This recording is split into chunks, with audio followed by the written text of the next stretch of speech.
The golden stories में आपका स्वागत है। आइए सुनते हैं उपेंद्र नाथ अश्क की लिखी कहानी पिंजरा। शांति ने ऊब कर कागज के टुकड़े टुकड़े कर दिए और उठकर अनमनी सी कमरे में घूमने लगी। उसका मन स्वस्थ नहीं था। लिखते लिखते उसका ध्यान बढ़ जाता था। केवल 4 पंक्तियां वे लिखना चाहती थी, पर वह जो कुछ लिखना चाहती उससे लिखा न जाता। भावावेश में कुछ का कुछ लिख जाती। 6 पत्र वे फाड़ चुकी थी, यह 7वां था। घूमते घूमते वे चुपचाप खिड़की में जा खड़ी हुई। संध्या का सूरज दूर पश्चिम में डूब रहा था। माली ने क्यारियों में पानी छोड़ दिया था और दिन भर के मुरझाए फूल जैसे जीवनदान पाकर खिल उठे। हल्की हल्की ठंडी हवा चलने लगी थी। शांति ने दूर सूरज की ओर निगाह दौड़ाई। पीली पीली सुनहरी किरणें जैसे डूबने से पहले उन छोटे छोटे बच्चों के खेल में जी भर हिस्सा लेना चाहती थी, जो सामने के मैदान की हरी भरी घास पर उन्मुक्त खेल रहे थे। सड़क पर 2 कामिनी युवतियां हंसती चुहले करती, उछलती कूदती चली जा रही थी। शांति ने एक दीर्घ निश्वास छोड़ा और मुड़कर उसने अपने इर्द गिर्द एक थकी हुई निगाह दौड़ाई। छत पर बड़ा पंखा धीमी आवाज से अनवरत चल रहा था। दरवाजों पर भारी पर्दे हिल रहे थे और भारी कोच और उन पर रखे हुए रेशमी गद्दे, गलीचे और दरमियान में रखे हुए छोटे छोटे अटखोने मेज और उन पर पीतल के नन्हे नन्हे हाथी और फूलदान। और उसने अपने आप को उस पक्षी का सा महसूस किया जो विशाल स्वच्छंद आकाश के नीचे खुली स्वतंत्र हवा में आम की डाली से बंधे हुए पिंजरे में लटक रहा हो। तभी नौकर उसके छोटे लड़के को जैसे बरबस खींचता सा लाया। धोबी की लड़की के साथ वह खेल रहा था। आव देखा ना ताव, और शांति ने लड़के को पीट दिया। क्यों तू उन कमीनों के साथ खेलता है? क्यों खेलता है तू, इतने बड़े बाप का बेटा होकर? और उसकी आवाज चीख की हद को पहुंच गई। हैरान से खड़े नौकर ने बढ़कर जबरदस्ती बच्चे को छुड़ा लिया। शांति जाकर धस से कोच में धस गई और उसकी आंखों में अनायास ही आंसू बह निकले। तब वहीं बैठे बैठे उसकी आंखों के सामने अतीत के कई चित्र फिर गए। उसके पति जब लॉन्ड्री का काम करते थे, बाइबल सोसाइटी के सामने, जहां आज एक दंदा नसाज बड़े धड़ल्ले से लोगों के दांत उखाड़ने में निमग्न रहते हैं, उनकी लॉन्ड्री थी। आय अच्छी थी पर खर्च भी कम ना था। 35 रुपया तो दुकान का किराया ही देना पड़ता, और फिर कपड़े धोने और इस्त्री करने के लिए जो तबेला ले रखा था उसका किराया अलग था। इसके अतिरिक्त धोबियों को वेतन, कोयले, मसाला और 100 दूसरे पचड़े। इस सब खर्च की व्यवस्था के बाद जो थोड़ा बहुत बचता था उससे बड़ी कठिनाई के साथ घर का खर्च चलता। और घर उन्होंने दुकान के पीछे ही महिलाल स्ट्रीट में ले रखा था। महिलाल स्ट्रीट जैसी अब है वैसी तब भी थी। मकानों का रूप यद्यपि इन 10 वर्षों में कुछ बदल गया है, किंतु मकानों में कुछ अधिक अंतर नहीं आया। अब भी इस इलाके में कमीन बसते हैं और तब भी बसते थे। सील भरी अंधेरी कोठरियां चमारों, धीवरों और शुद्ध हिंदुओं का निवास स्थान थी। एक ही कोठरी में रसोई, बैठक, शयन गृह, और वह भी ऐसा जिसमें सास ससुर, बेटा बहू, लड़कियां लड़के सब एक साथ सोते हों। जिस मकान में शांति रहती थी उसके नीचे टेंडी चमार अपने 8 लड़के लड़कियों के साथ रहता था। दूसरी चौड़ी गली में मारवाड़ी की दुकान थी और जिधर दरवाजा था उधर भंगी रहते थे। उनके दरवाजे से जरा ही परे भंगियों ने तंदूर लगा रखा था, जिसका धुआं सुबह शाम उनकी रसोई में आ जाया करता था, जिससे शांति को प्राय रसोई की खिड़की बंद रखनी पड़ती थी। दिन रात वहां चारपाइयां बिछी रहती और कपड़ा बचाकर निकलना प्राय असंभव हो आता था। गर्मियों के दिन थे और म्यूनिसिपैलिटी का नल काफ़ी दूर अनारकली के पास था।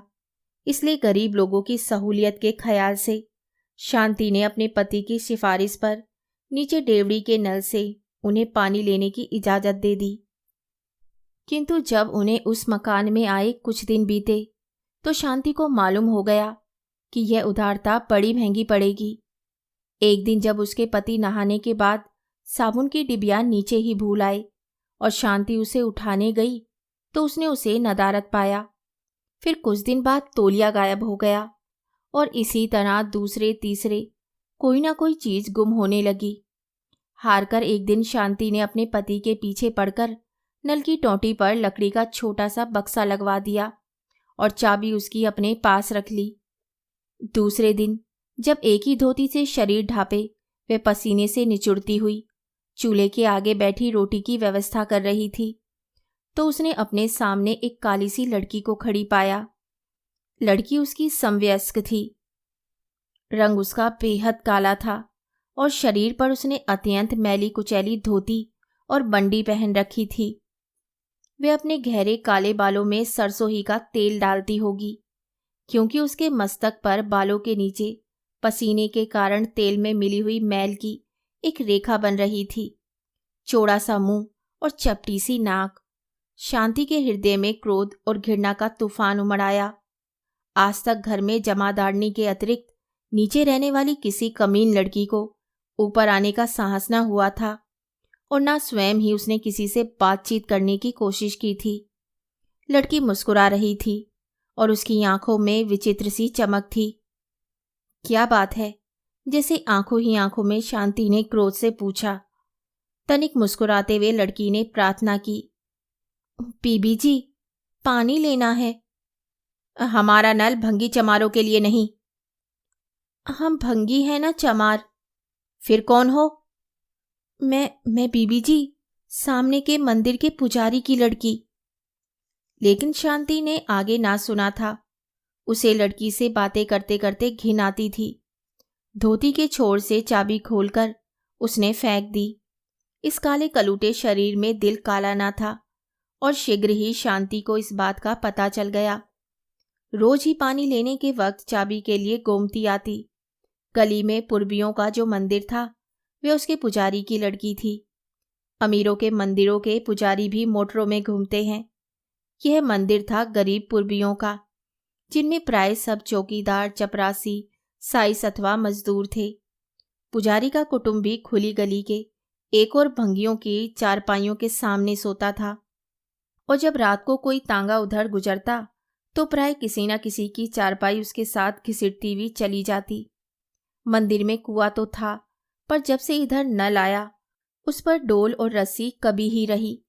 और फिर जब समीप ही किसी की डेवड़ी के नल से पानी मिल जाए तो कुएं पर बाजू तोड़ने की क्या जरूरत है। इसलिए गोमती पानी लेने और कुछ पानी लेने के बहाने बातें करने रोज ही सुबह शाम आ जाती।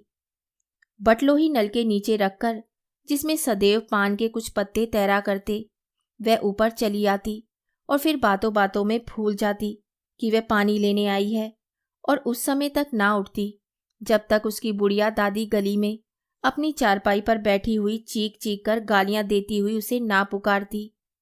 इसका यह मतलब नहीं कि इस बीच में शांति और गोमती में मित्रता हो गई थी।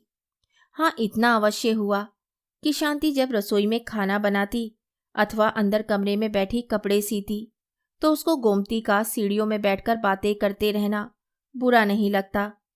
कई तरह की बातें होती, मोहल्ले के भंगियों की बातें, चमारों के घरेलू झगड़ों की बातें और फिर कुछ गोमती की निजी बातें।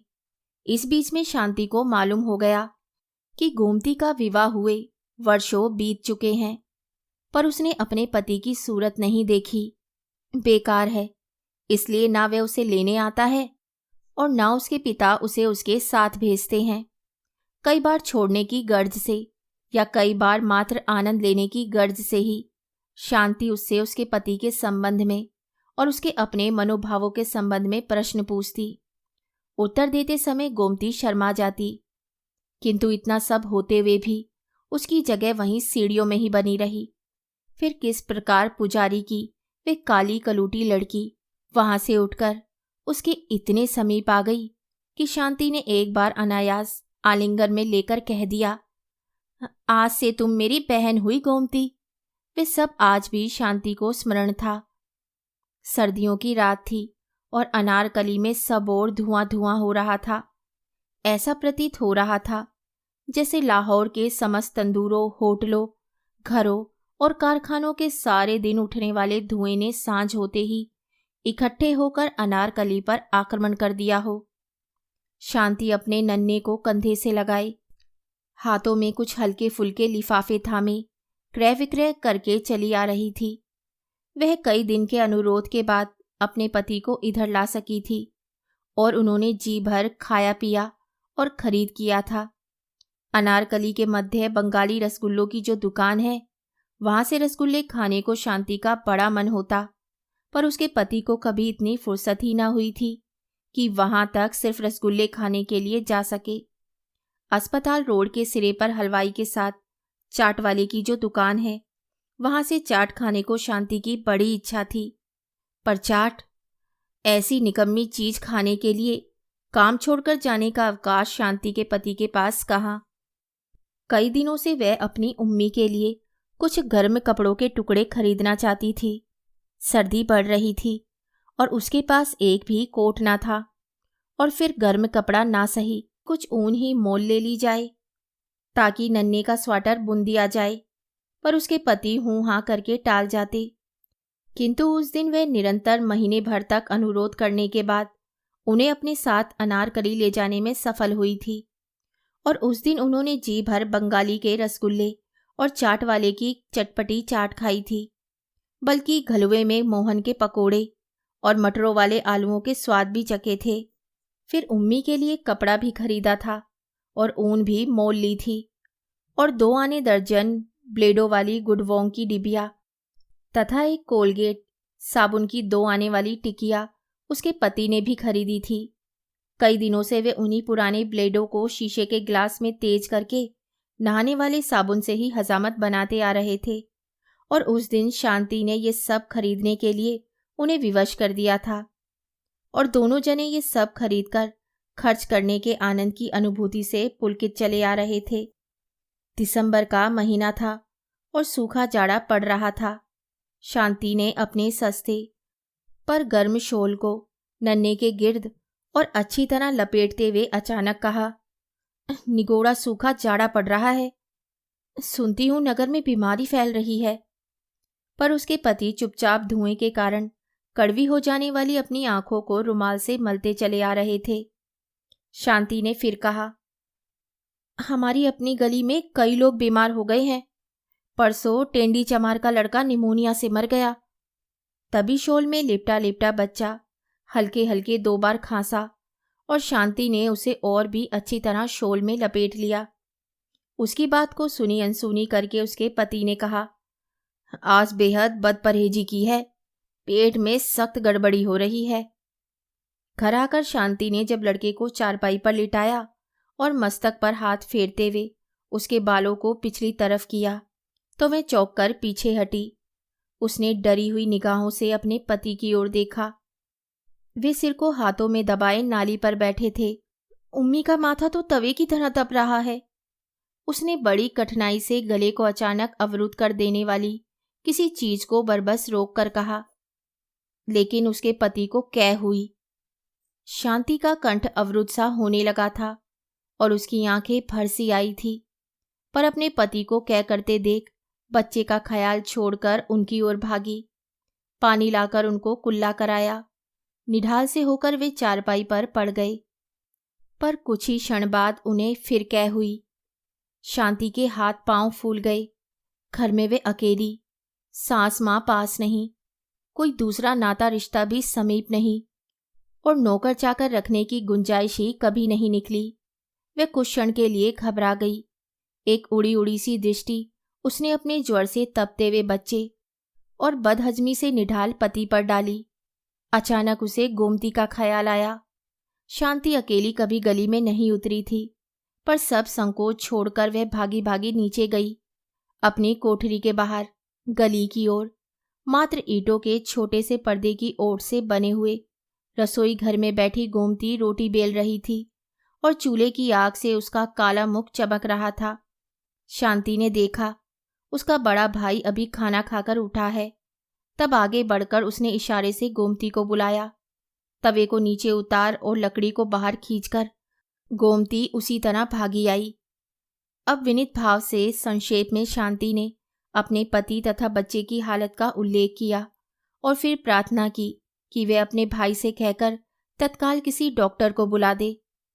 उनकी लॉन्ड्री के साथ ही जिस डॉक्टर की दुकान है, वे सुना है पास ही लाजपती रोड पर रहता है। यदि वह आ जाए तो बहुत ही अच्छा हो।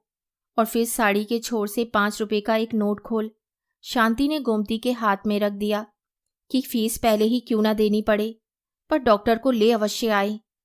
और फिर चलते चलते उसने यह भी प्रार्थना की कि रोटी पकाकर संभव हो तो तुम भी जरा आ जाना। शांति का गला भर आया था। गोमती ने कहा था, आप घबराएं नहीं, मैं अभी भाई को भेज देती हूँ। और मैं भी अभी आई। और यह कहकर वे भागती सी चली गई थी। शांति वापस मुड़ी तो सीढ़ियां चढ़ते चढ़ते उसने महसूस किया कि शंका और भय से उसके पांव कांप रहे हैं और उसका दिल धक धक कर रहा है। ऊपर जाकर उसने देखा उसके पति ऊपर से उतर रहे हैं। हाथ में उनके खाली लोटा है। चेहरा पहले से भी पीला हो गया है और माथे पर पसीना छूट गया है। शांति के उड़े हुए चेहरे को देखकर उन्होंने हंसने का प्रयत्न करते हुए कहा, घबराओ नहीं, सर्दियों में हैजा नहीं होता। शांति ने रोते हुए कहा, आप ऊपर क्यों गए? वहीं नाली पर बैठ जाते। किंतु जब पति ने नाली की ओर फिर चारपाई पर पड़े हुए बीमार बच्चे की ओर इशारा किया तो शांति चुप हो गई। उसने पहला सहारा देकर पति को बिस्तर पर लिटाया, फिर नाली पर पानी गिराया, फिर दूसरे कमरे में बिस्तर बिछा बच्चे को उस पर लिटा आई। तभी गोमती आ गई। अपने हिस्से का आटा उठा आग बुझा वह भाग आई थी। शांति ने कहा, मैं उम्मी को उधर कमरे में लिटा आई हूँ। मुझे डर है उसे सर्दी लग गई है। सांस उसे और भी कठिनाई से आने लगी है और खांसी भी बढ़ गई है। निचली कोठरी में पड़े हुए पुराने लिहाफ से कपड़े ले लो और अंगीठी में कोयले डाल उसकी छाती पर जरा उससे सेक दो। इनके पेट में गड़बड़ है। मैं इधर इसका कुछ उपचार करती हूँ, कुछ नहीं तो गर्म पानी करके बोतल ही फेरती हूँ। गोमती ने कहा, इन्हें बीबी जी कोई हाजमे की चीज दो। हमारे घर तुम्मे की अजवाइन है, मैं उसमें कुछ लेती आई हूँ।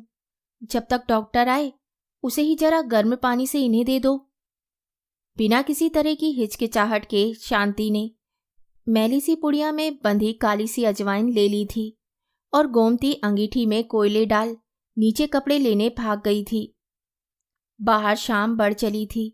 वहीं कमरे के अंधेरे में बैठे बैठे शांति की आंखों के आगे चिंता और फिक्र के वे सब दिन रात फिर गए। उनके पति को हैजा तो ना था, किंतु गैस्ट्रोएंटेराइटिस तीव्र किस्म का था। डॉक्टर के आने तक शांति ने गोमती के कहने पर उन्हें तुम्मे की अजवाइन दी थी। प्याज भी सुंघाया था और गोमती अंगीठी उठाकर दूसरे कमरे में बच्चे की छाती पर सेक देने चली गई थी। डॉक्टर के आने पर मालूम हो गया था कि उसे निमोनिया हो गया है और अत्यंत सावधानी की आवश्यकता है। शांति अपने पति और अपने बच्चे दोनों की एक साथ कैसे तीमारदारी करती।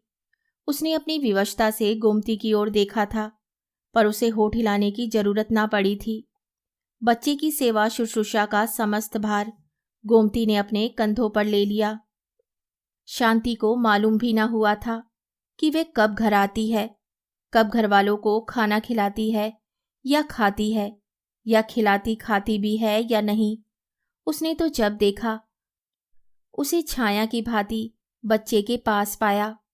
कई दिन तक एक ही जून खाकर गोमती ने बच्चे की तीमारदारी की थी। दोपहर का समय था। उसके पति दुकान पर गए हुए थे।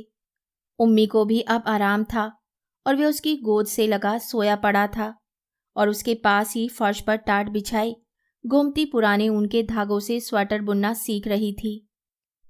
इतने दिनों की थकी हारी उनिंदी शांति की पलकें धीरे धीरे बंद हो रही थी।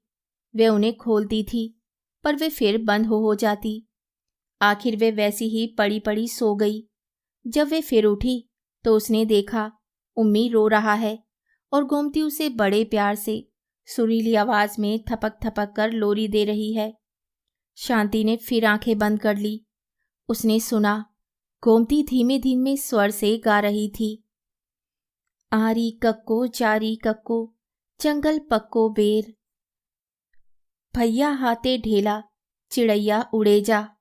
और फिर आरी चिड़ैया दो पप्पड़ पकाए जा, भैया हाथे ढेला चिड़ैया उड़े जा। बच्चा चुपकर सो गया था। लोरी खत्म करके उसने बच्चे को गले से लगाकर चूम लिया। शांति ने अर्धनिमीलित आंखों से देखा। बच्चे के पीले जर्द सूखे से मुख पर गोमती का काला स्वस्थ मुख झुका हुआ था। सूखे आंसू उसकी आंखों में उमड़ आए। उसने उठकर गोमती से बच्चे को ले लिया और जब वे फिर टाट पर बैठने लगी तो दूसरे हाथ से शांति ने उसका हाथ पकड़ चारपाई पर बिठाते हुए उसे अपने बाजू से बांध लिया था और कहा था, आज से तुम मेरी बहन हुई गोमती। आंखें बंद किए शांति इन्हीं स्मृतियों में गुम थी। उसकी आंखों से चुपचाप आंसू बह रहे थे कि अचानक उसके पति अंदर दाखिल हुए। किसी जमाने में लॉन्ड्री चलाने वाले और समय पड़ने पर स्वयं अपने हाथ से इस्त्री गर्म करके कपड़ों को प्रेस करने में भी हिचकिचाहट ना महसूस करने वाले दीनदयाल और लाहौर की प्रसिद्ध फर्म दीनदयाल एंड सन्स के मालिक प्रख्यात शेयर ब्रोकर वाला दीनदयाल में महान अंतर था। इस 10 वर्ष के अरसे में उनके बाल यद्यपि पक गए थे किंतु शरीर कहीं अधिक स्थूल हो गया था। ढीले ढाले और प्राय लॉन्ड्री के मालिक होते हुए भी मैले कपड़े पहनने की जगह अब उन्होंने अत्यंत बढ़िया किस्म का रेशमी सूट पहन रखा था और पांवों में श्वेत रेशमी जुराबे तथा काले सैंडल पहने हुए थे। शांति ने झट रुमाल से आंखें पोंछ ली। बिजली का बटन दबाते हुए उन्होंने कहा, यहाँ अंधेरे में क्या पड़ी हो, उठो, बाहर बाग में घूमो फिरो। और फिर बोले, इंद्राणी का फोन आया था कि बहन यदि चाहे तो आज सिनेमा देखा जाए। बहन। दिल ही दिल में विषाद से शांति मुस्कुराई और उसके सामने एक और काली कलूटी सी लड़की का चित्र खिंच गया जिसे कभी उसने बहन कहा था, किंतु प्रकट उसने सिर्फ इतना ही कहा, मेरी तबीयत ठीक नहीं। मुंह फुलाए हुए लाला दीनदयाल बाहर चले गए। तब आंखों को फिर एक बार पोंछकर और तनिक स्वस्थ होकर शांति मेज के पास आई और कुर्सी पर बैठ पैड अपनी ओर को खिसका कलम उठाकर उसने लिखा, बहन गोमती, तुम्हारी बहन अब बड़ी बन गई है, बड़े आदमी की बीवी है। बड़े आदमियों की बीवियां अब उसकी बहनें हैं। पिंजरे में बंद पक्षी को कब इजाजत होती है कि स्वतंत्र विहार करने वाले अपने हमजोलियों से मिले। मैंने तुम्हें कल फिर आने के लिए कहा था, पर अब तुम कल ना आना। अपनी इस बंदनी बहन को भूलने की कोशिश करना। शांति। इस बार उसने एक पंक्ति भी नहीं काटी और ना कागज ही फाड़ा। हाँ, एक बार लिखते लिखते फिर आंख भर आने से जो 1-2 आंसुओं की बूंदें पत्र पर अनायास ही गिर पड़ी थी, उन्हें उसने ब्लोटिंग पेपर से सुखा दिया था। फिर पत्र को लिफाफे में बंद करके उसने नौकर को आवाज़ दी और उसके हाथ में लिफाफा देकर कहा कि महिलाल स्ट्रीट में पुरबियों के मंदिर के पुजारी की लड़की गोमती को दे आए। और फिर समझाते हुए कहा, गोमती कुछ ही दिन हुए अपनी ससुराल से आई है। पत्र लेकर नौकर चला ही था कि शांति ने उसे फिर आवाज़ दी और पत्र उसके हाथ से लेकर फाड़ डाला। फिर धीरे से उसने कहा, तुम गोमती से कहना कि बीवी अचानक आज मैके जा रही है और 2 महीने तक वापस ना लौटेगी। यह कहकर वह फिर खिड़की में जा खड़ी हुई और अस्त हो जाने वाले सूरज के स्थान पर ऊपर की ओर बढ़ते हुए अंधेरे को देखने लगी। बात इतनी ही थी कि आज दोपहर को जब वे ब्रिज खेल रहे थे तब नौकर ने आकर खबर दी थी कि महिलाल स्ट्रीट के पुजारी की लड़की गोमती आई है। तब खेल को बीच में ही छोड़कर और भूलकर कि उसके पार्टनर राय साहब लाला बिहारी लाल हैं, वह भाग गई थी और उसने गोमती को अपनी भुजाओं में भींच लिया था और फिर उसे अपने कमरे में ले गई थी। तब दोनों बहुत देर तक अपने सुख दुख की बातें करती रही थी। शांति ने जाना था कि किस प्रकार गोमती का पति काम करने लगा, उसे ले गया और उसे 4 बच्चों की माँ बना दिया। और गोमती ने उम्मी का और दूसरे बच्चों का हाल पूछा था। दीनदयाल इस बीच में कई बार बुलाने आए थे, पर वह ना गई थी और जब दूसरे दिन आने का वादा लेकर उसने गोमती को विदा किया था तो उसके पति ने कहा था, तुम्हें शर्म नहीं आती? उस उज्जड़ और गंवार औरत को लेकर तुम बैठी रहीं। तुम्हें मेरी इज्जत का जरा भी ख्याल नहीं। उसे बगल में लिए उन सबके सामने से गुजर गई। राय साहब और उनकी पत्नी हंसने लगे और आखिर प्रतीक्षा कर करके चले गए। इसके बाद उन्होंने और भी बहुत कुछ कहा था, लेकिन शांति ने तो फैसला कर लिया था कि वह पिंजरे को पिंजरा ही समझेगी और उड़ने का प्रयास ना करेगी। कहानी सुनने के लिए धन्यवाद। तो इसी के साथ मैं आपसे विदा लेती हूँ और कल फिर मिलती हूँ एक नई कहानी के साथ।